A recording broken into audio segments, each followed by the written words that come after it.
draw a creature with me. So this guy is a drawing I did after the Desolate Sandstrider, and this is kind of my process. I did a really horrible video going over my process before, so I'm gonna try again. Here is a sketch, and I start out with just like various different ideas. If I'm inspired by something specific, which in this case I wanted to do a creature with like nose flaps that go up, kind of like the creatures in Avatar, and then just going from there, experimenting with different shapes in this sketch to see what works, what doesn't, what I want to experiment with, and all sorts of stuff. So I probably should sketch a little bit looser, but I didn't. I just kind of like went fully in on this guy and just was trying things out as I went, and sometimes that's how I like to do it. Other times I like to be a lot more structured and start with big shapes, small sizes, and go up from there and just get more detailed from there, but not this guy, just jumping right in. So now that I've got the sketch,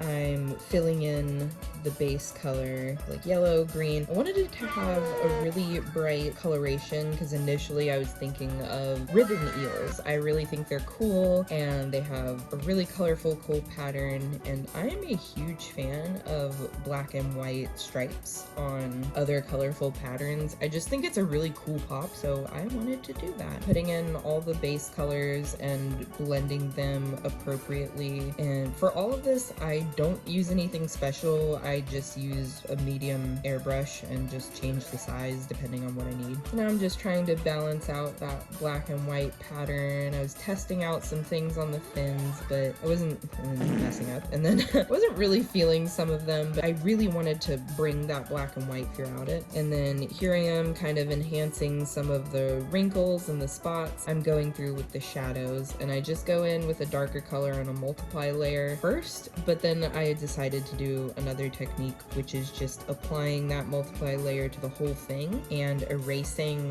where I think the light sources would be, adding in some texture to that. Then I'm going in and I'm blending out the shadows, make them look a little bit less messy. And during this portion, while I do blend out everything, I do still try to balance it out with having some harder edges on the shadows as well as like some areas where it's really soft. I feel like that makes it look more natural. I also go in and enhance some of the colors because it lost some of that teal bright blue in the face, which is what I really like in Ribbon Eels.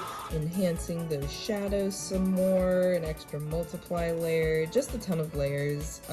I don't ever really stop with one shadow layer. And then here I am adding the subsurface scattering, so I put a bright red on like an overlay, or honestly I just mess around with whatever just looks good. Then I blend that out and it makes it look like skin, like the light is passing through. And now I'm doing all the light. And now my favorite part, I'm adding all the little wet highlights, messing around with some uniform colors, a little bit of a rim light, just finalizing a lot of the lighting situations and like the wrinkles. I really want to make sure you can see all that, so I'm adding some rim light. And then I realized that it felt a little empty, so I wanted to add a pattern. I always do that. Like I'll think something's done and then I immediately add a pattern and then it feels done. Because for me, everything in nature has a pattern. Even if you think it's like a solid color, it usually has something. Even animals with fur that tends to be like one color, if you look at their hairs closely, they'll have like a bunch of different bars of color on one piece of hair. And that's,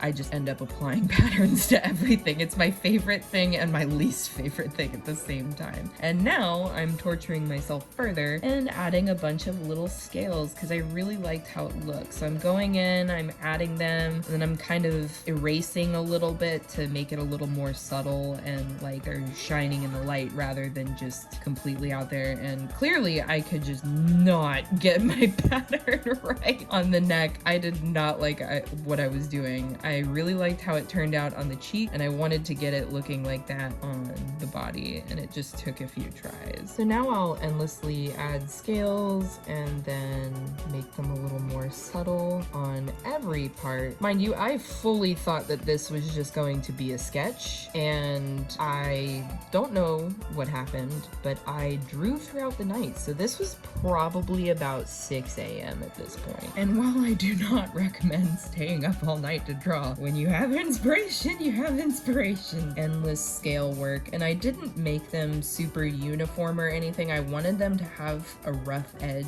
and just not look super uniform. I thought it looked better, gave it a little bit more texture. I did not want to draw them all on the other side. Copy paste. And going through, finalizing all the colors, popping that earpiece out with a little bit of a iridescent pinkish red shine, adding a little more texture, and then I'm gonna go through, pop some of those highlights a bit more with a rainbow iridescent like a fish, and then I'm gonna bring some of that background color into the creature, fade it out as if it's kind of like misty where it is, and just kind of bring it all together in with the background. And that's how I do a not very basic sketch.